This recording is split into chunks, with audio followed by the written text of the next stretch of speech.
DEDK academy एक free educational channel है जिसका उद्देश्य ऐसे लोगों की सहायता करना है जिनके पास समय या संसाधनों की कमी है, लेकिन जो पढ़ना चाहते हैं और अपने दम पर आगे बढ़ना चाहते हैं।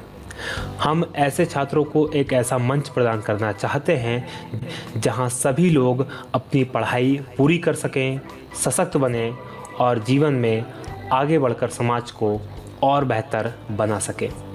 यही हमारी इस राष्ट्र देवता के प्रति सच्ची श्रद्धांजलि है।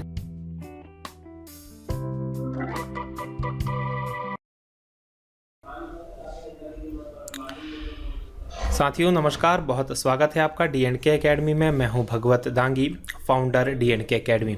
बात करेंगे भारतीय राज्य व्यवस्था, और भारतीय राज्य व्यवस्था का ये 6वां वीडियो है, 6th पार्ट है। आज का हमारा टॉपिक है संवैधानिक इतिहास, और संवैधानिक इतिहास का ये 5वां भाग है और आखिरी भाग है जिसमें हम संवैधानिक इतिहास जो है भारत का वो पूरा करेंगे। तो ये जो वीडियो होगा आपके लिए IAS, PCS और जो दूसरे ऑल कॉम्पिटिटिव एग्जाम्स होते हैं उन सभी के लिए समान रूप से उपयोगी होने वाला है, तो बहुत ध्यान से इस वीडियो को देखें। चलिए शुरू करते हैं।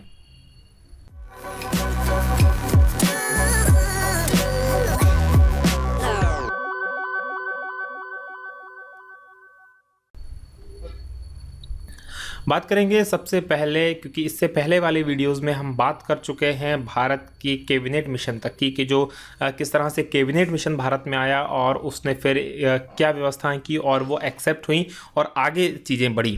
उसके बाद बात आती है माउंटबेटन योजना की। देखिए कैबिनेट मिशन जो भारत आया था उसके तहत क्या किया गया, पंडित जवाहरलाल नेहरू को अंतरिम सरकार हेतु आमंत्रित किया गया। एक अंतरिम सरकार बनाई। पिछले वीडियो में हमने अंतरिम सरकार भी देखी थी कि उसमें कौन कौन लोग शामिल थे और कौन कौन लोग शामिल नहीं थे।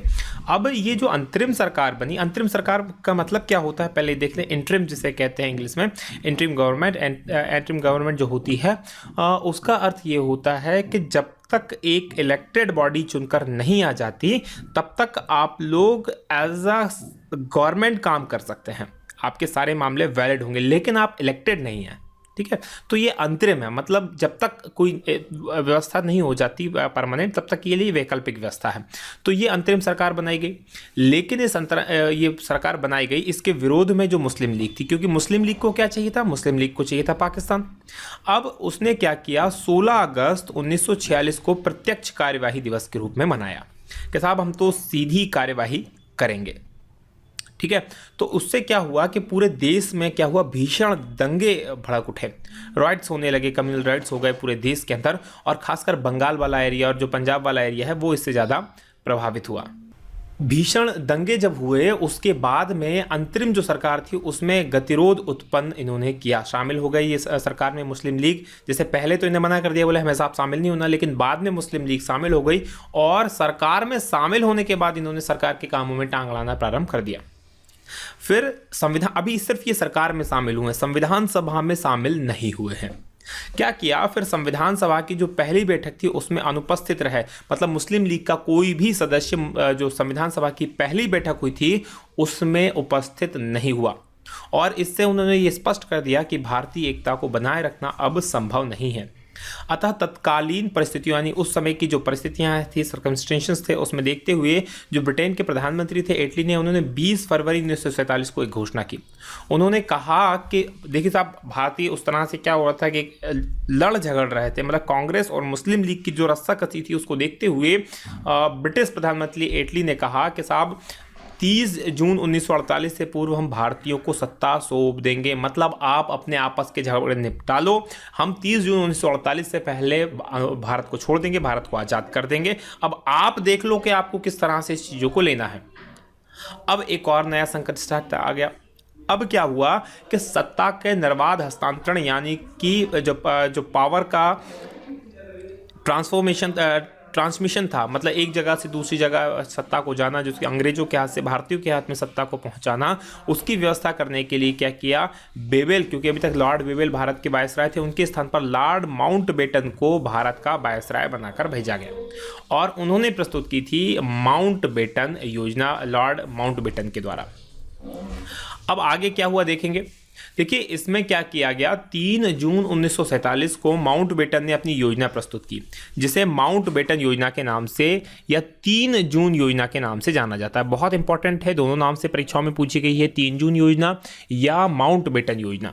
ठीक है, तो इसमें क्या किया गया था, इस योजना के तहत प्रस्ताव था कि ब्रिटिश भारत को 2 संप्रभु राष्ट्र भारत और पाकिस्तान में विभक्त किया जाएगा। संप्रभु का मतलब क्या होता है, एक वर्ड आया, हम कोशिश करेंगे कि ये वर्ड्स जो हैं आपको इनके मीनिंग समझाते जाएं, क्योंकि पॉलिटी में जो वर्ड्स होते हैं उनके अपने अलग अलग मीनिंग्स होते हैं, क्योंकि इसकी अपनी टर्मिनोलॉजी होती है, और मैं इन चीज़ों को यहाँ पर स्पष्ट करता हुआ चला जाऊँगा। देखिए संप्रभु का मतलब इंग्लिश में जिसे कहा जाए तो सॉवरेनिटी होता है या सॉवरन कंट्री होता है। तो सॉवरन का मतलब होता है या संप्रभु का मतलब होता है जो अपने फैसले खुद ले सकता है, खुद लागू कर सकता है, किसी और देश या व्यक्ति या किसी अन्य चीज़ के दबाव में वो काम नहीं करता, वो अपने फैसले खुद लेता है और उन्हें इंप्लीमेंट करता है, उस पर किसी प्रकार का बाहरी आंतरिक दबाव नहीं होता, तो वो होता है संप्रभु। तो ये जो 2 संप्रभु राष्ट्र बनाए जाने की व्यवस्था की गई इस योजना के तहत भारत और पाकिस्तान। अब क्या किया गया, पंजाब और बंगाल के विभाजन को लेकर जनमत संग्रह कराया जाएगा, क्योंकि पंजाब और बंगाल ये 2 स्थान ऐसे थे जहां पर मुस्लिम मेजॉरिटी में थे, मतलब मुस्लिम बहुल इलाके ये थे। अब यहां पर क्या किया गया कि जनमत संग्रह करवाया गया कि कौन क्षेत्र जो होता है पाकिस्तान में शामिल होना चाहता है और कौन जो क्षेत्र होता है भारत में शामिल होना चाहता है। तो ये जनमत संग्रह कराने का काम कर दिया गया। फिर व्यवस्था क्या की गई कि देशी रियासतों को अपनी इच्छा अनुसार भारत या पाकिस्तान में शामिल होने की छूट रखी, क्योंकि उस समय लगभग 600 देशी रियासतें थी और उनको छूट रहेगी, वो चाहे तो भारत में शामिल हो चाहे वो पाकिस्तान में शामिल हो। भारत और पाकिस्तान को राष्ट्रमंडल यानी कि कॉमनवेल्थ, जो कि अभी भी हम भारत में राष्ट्रमंडल के सदस्य हैं, कॉमनवेल्थ गेम्स हमारे यहाँ होते हैं। तो राष्ट्रमंडल क्या है, वो देश जो कभी ना कभी अंग्रेजों के गुलाम रहे हैं, ब्रिटिश के गुलाम रहे हैं या ब्रिटिश के उपनिवेश रहे हैं, वो हैं राष्ट्रमंडल के सदस्य। तो भारत और पाकिस्तान चाहे तो राष्ट्रमंडल की सदस्यता को त्याग सकता है, छोड़ सकता है, जरूरी नहीं इसको कंटिन्यू करके चले, लेकिन हमारे यहाँ अभी भी इसे हम कंटिन्यू करके चल रहे हैं, ढो रहे हैं और सुलिस करनाड़ी पैदा कर रहे हैं कॉमनवेल्थ गेम्स के घोटाले करके। इस प्रस्ताव को भारत और मुस्लिम लीग सहित सभी दलों ने मान लिया, क्योंकि देखिए कांग्रेस त्रस्त हो गई थी बुरी तरह से, पूरे देश के अंदर कम्युनल राइट्स भड़क गए थे।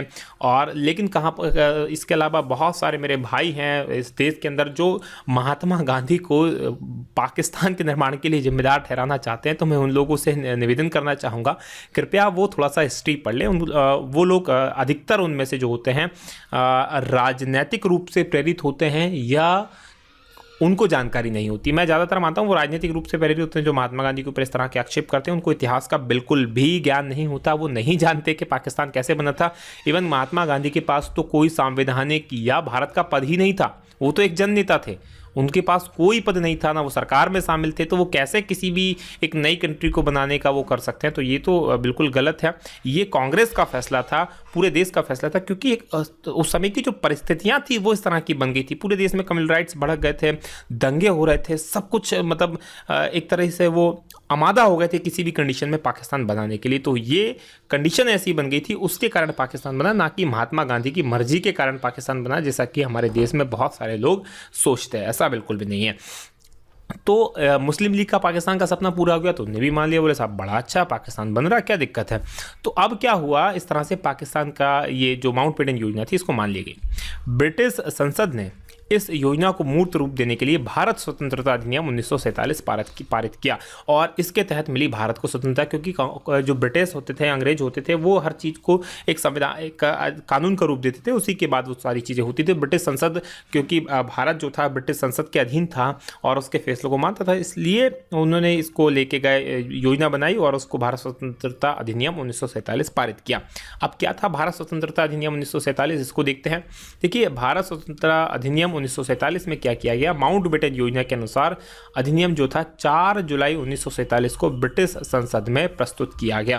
3 जून को इसकी घोषणा की माउंटबेटन योजना की और 4 जुलाई लगभग 1 महीने बाद इसे अधिनियम के रूप में ब्रिटिश संसद में प्रस्तुत किया गया। और ये जो अधिनियम था ये 18 जुलाई 1947 को स्वीकृत हो गया, यानी कि 1-2 हफ्ते लगभग 15 से 16 दिन के अंदर, ये 14-15 दिन में ये स्वीकृत होके पास होके आ गया। और इसमें क्या प्रावधान थे, इसमें प्रावधान वही थे जो कि माउंटबेटन योजना में किए गए थे प्रावधान देखें। 15 अगस्त 1947 को डोमिनियन स्टेट भारत और पाकिस्तान की स्थापना की जाएगी। अब यहाँ पर एक शब्द आया डोमिनियन स्टेट। ये क्या होता है? डोमिनियन स्टेट का हिंदी में अर्थ होता है औपनिवेशिक राज्य। औपनिवेशिक मतलब जब कोई देश किसी देश पर एक अधिकार कर लेता है तो वो राज्य की बात यहाँ पर कर रहे हैं। अब ये प्रॉब्लम यहाँ पर फंसती है। अब हम कह रहे हैं कि भारत तो एक संप्रभु राष्ट्र है, ठीक है, जबकि भारत स्वतंत्रता अधिनियम 1947 कहता है भारत एक डोमिनियन राष्ट्र है। तो ये एक छोटी सी दिक्कत है, जहां पर इसको हमें समझना होगा। देखिए 1947 के तहत भारत को डोमिनियन स्टेट का दर्जा दिया गया था और पाकिस्तान को भी डोमिनियन स्टेट का दर्जा दिया गया था। लेकिन ये दर्जा हमारे पर कब तक लागू रहा? 26 जनवरी 1950 तक। क्यों? क्योंकि 26 जनवरी 1950 को हमने हमारा बनाया हुआ संविधान लागू कर लिया, तो हम पर ब्रिटिश संसद का बनाया हुआ संविधान लागू नहीं होता। हमने खुद को संप्रभु घोषित कर दिया, क्योंकि हमारी संविधान सभा ने कहा कि भारत एक संप्रभु राष्ट्र है। तो इस तरह से 26 जनवरी 1950 को हम पूरी तरह से संप्रभु राष्ट्र बन गए, डोमिनियन स्टेट हम नहीं रहे। लेकिन 26 जनवरी 1950 तक हम एक डोमिनियन स्टेट थे। तो ये जो थी, कई बार इसको लेके बहुत सारे लोग बात देते हैं कि अभी तो भारत अभी भी ब्रिटिश का गुलाम है और डोमिनियन स्टेट है, भारत को पूर्ण स्वतंत्रता का दर्जा नहीं दिया गया। तो चूंकि हमारी संविधान सभा बनी और संविधान सभा को ही अंतिम रूप से फैसला लेना था, इसलिए भारत जो था डोमिनियन स्टेट से हट गया। चलिए, अब भारत एक स्वयंप्रभु राष्ट्र है। भारत का जो गवर्नर जनरल और पंडित जवाहरलाल नेहरू को प्रधानमंत्री बनाया गया, ये वेतन गलत है। भारत सरकार के अंदर ये बात चल रही है, भारत के अंदर बात चल रही है। इसके अंदर गवर्नर जनरल और पंडित जवाहरलाल नेहरू को प्रधानमंत्री बनाया गया। किसको गवर्नर जनरल बनाया गया? ये बेटन है, ये वेतन नहीं है। माउंटबेटन को गवर्नर जनरल और पंडित जवाहरलाल नेहरू को प्रधानमंत्री बनाया गया। जबकि पाकिस्तान ने मोहम्मद अली जिन्ना जो थे उसको गवर्नर जनरल बनाया, और लियाकत अली खान जो वित्त मंत्री थे अंतरिम सरकार में भारत के, यानी भारत के कहा जाए तो पहला जो बजट था वो इन्हीं के द्वारा प्रस्तुत किया गया था। तो ये बनाया गया लियाकत अली खान साहब पाकिस्तान के प्रधानमंत्री। तो भारत में बने माउंटबेटन गवर्नर जनरल और पंडित जवाहरलाल नेहरू प्रधानमंत्री, जबकि पाकिस्तान में बने मोहम्मद अली जिन्ना गवर्नर जनरल और लियाकत अली खान प्रधानमंत्री। दोनों देशों के लिए अलग अलग संविधान सभा का गठन किया जाएगा, ये व्यवस्था की गई। तो भारत के लिए अलग संविधान सभा उस समय बन चुकी थी, लेकिन संविधान सभा का फिर विभाजन किया गया और वर्तमान संविधान सभा ही नए संविधान बनने तक विधानमंडल के रूप में 1935 एक्ट के तहत कार्य करेगी। क्योंकि देखिए अभी भी कुछ संविधान बनने में ऐसा नहीं हार्ड एंड फास्ट आज संविधान सभा बना दी, कल उन्होंने संविधान बना के पास कर दिया, ऐसा पॉसिबल नहीं होता। काफ़ी लंबा समय लगना है और भारत में तो 2 साल 11 महीने 18 दिन के लगभग समय लगा। तो उन्होंने क्या किया, इस बीच में कई ऐसी चीज़ें होंगी जो विधानमंडल यानी के रूप में कार्य करना पड़ेगी। तो उसके लिए क्या किया, जो संविधान सभा होगी वही विधानमंडल के रूप में कार्य करेगी। तो ये व्यवस्था उस समय कर दी गई और जो कार्य होगा वो 1935 अधिनियम जो था उसके तहत कार्य करेगा। पूरा देश जो फंक्शन करेगा, रन करेगा, वो उस पे ऊपर रन करेगा। देसी रियासतों को भारत या पाकिस्तान या किसी भी राज्य में शामिल होने की छूट दी गई। या तो वो भारत में शामिल हो जाए या पाकिस्तान में शामिल हो जाए या कहीं भी शामिल नहीं हो, खुद का अपना स्वतंत्र रूप से रहें। तो ये व्यवस्था उस समय की गई। और क्या किया गया, भारत मंत्री का जो पद था वो समाप्त कर दिया गया। दोनों ही देशों की सीमा के निर्धारण के लिए रेड क्लिफ की अध्यक्षता में एक आयोग का गठन किया गया और इस आयोग का जो नाम था रेड क्लिफ आयोग था। बेसिकली ये रेड क्लिफ महोदय जो थे वो एक वकील थे ब्रिटेन के, जिनको भारत की डेमोग्राफी यानी भारत के यहाँ के बारे में कोई जानकारी नहीं थी। रात में इनको उठाया गया, मॉर्निंग में इससे कहा गया कि भाई साहब भारत चलो, आपको एक सीमा का निर्धारण करना, और कागज़ों पर इन्होंने सीमा का निर्धारण कर दिया जो आज भी हम भुगत रहे हैं भारत पाकिस्तान के साथ और भारत बांग्लादेश के साथ। जो हमारी सीमा विवाद थे वो आज भी सुलझे हुए नहीं हैं।